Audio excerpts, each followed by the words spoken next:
कपड़े धोने वाली बहू। शादी के पहले से ही विभा को कपड़े धोने का बड़ा शौक था।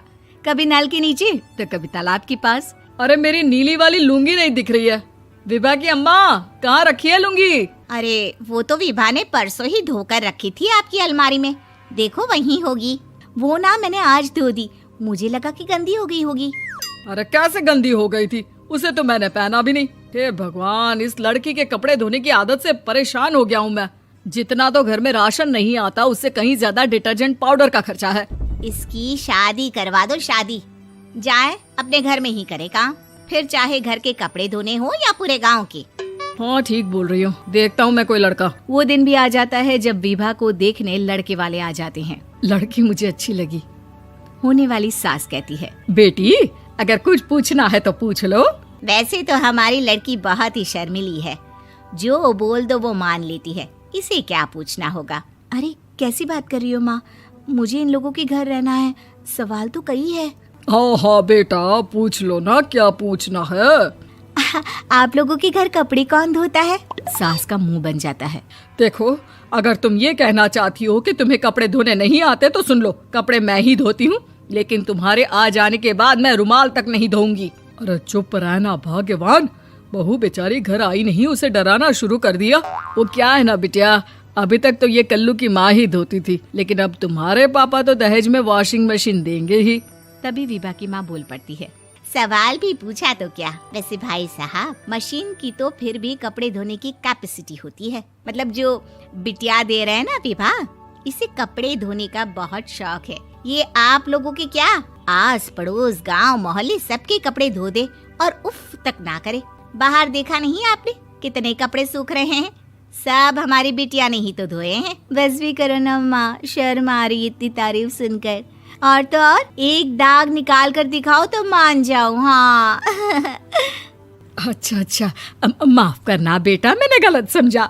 हमें तो रिश्ता बहुत पसंद है। और ऐसे जुड़ जाता है रिश्ता कपड़े धोने का शौक रखने वाली विभा का। उसकी शादी हो जाती है कोयला फैक्ट्री में काम करने वाले कल्लू के साथ। शादी के बाद अचानक विभा चिल्लाती हुई सास के पास आती है। सासू माँ, अरे सासू माँ कहाँ है आप? ये तो धोखा है, धोखा दिया आप लोगों ने मुझे। इसे ससुर के चक्कर के बारे में पता चल गया। अरे तो उसमें तुझे क्यों धोखा मिला है? अरे नल में पानी नहीं आता, कपड़े कैसे कब धुलेंगे? अच्छा, तू पानी नहीं आ रहा उसकी बात कर रही है। तो आपने क्या सोचा? कुछ नहीं। अच्छा, तेरी माँ ने कहा था कि कपड़े धोने का शौक है तुझे, याद आया मुझे। शौक बोलकर कपड़े धोने वाले मेरे जुनून को कम ना आके सासू माँ, कपड़ा धोना मेरा गुरूर है। तभी पति भी वहाँ आ जाता है। अभी मैंने इसे सनी देओल की फिल्म दिखाई है, उसी के डायलॉग मार रही है माँ। अच्छा सुन, साफ साफ बता रही हूँ, पानी सुबह 4 से 6 और शाम को 10 से 12 आता है, समझी? विभा टाइमिंग सुनकर हैरान हो जाती है। ये क्या भूतों का मोहल्ला है? सुबह 4 बजे उठकर कौन कपड़े धोता है? 4 बजे टंकी में पानी जाता है, फिर सारा दिन धोना ना, किसने मना किया? अरे कैसी बात कर रही हैं? 200 लीटर की टंकी में कितने कपड़े धो लूंगी मैं? सुबह ही उठ जाऊंगी मैं। अब क्या था, विभा सुबह 4 से लेकर रात के 12 बजे तक कपड़े ही धोती रहती। एक रोज सास पड़ोस से निकलकर कहीं जा रही होती है कि साथ वाली कहती है, हाँ कल्लू की माँ, जरा ये बताओ कि 2 साड़ी है, 2 ब्लाउज और एक पेटीकोट और एक नाड़े वाला लंबा कच्छा। हाँ तो? अरे तो क्या, कितना लोगी धुलाई ये बताओ। धोबन दिख रहे हैं हम क्या? हमारे पति सरकारी नौकरी से अभी रिटायर हुए हैं और बेटा सुपरवाइजर है कोयला फैक्ट्री में। धोबन समझ रखा है हमें? हाय रे कल्लू की अम्मा, माफ कर दो, वो तो मोहल्ले में यही सब बता रहे थे कि तुमने बहू को कपड़ा धुलवाने के काम में लगा दिया है। सास को पड़ोसन की बात सुनकर गुस्सा आ जाता है। वो घर पहुंचती है जहां घर के बाहर ही इतने सारे कपड़े सूख रहे होते हैं जितने कि किसी धोबन के घर पर। अरे ओ कल्लू की दुल्हन, बाहर निकल। माँ जी यहीं आ जाओ, बाथरूम में चादर धो रहे हैं हम। अरे अभी हम धोते हैं, तुमको बाहर निकलो। ये आस पड़ोस वाले बोल रहे हैं कि हम बहू से कपड़े धुलवा कर उसे कपड़ा धोने वाली बना दिए हैं। अरे छोड़ो ना माँ जी, किन लोगों की बातों में आती हो?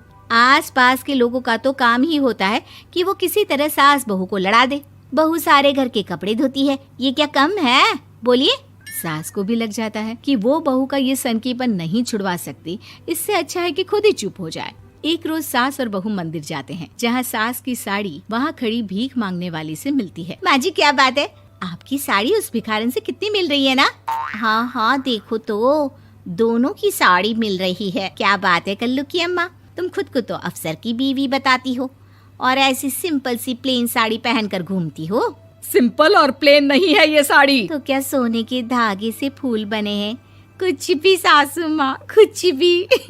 हाँ बने थे इस साड़ी में सोने के धागे से फूल।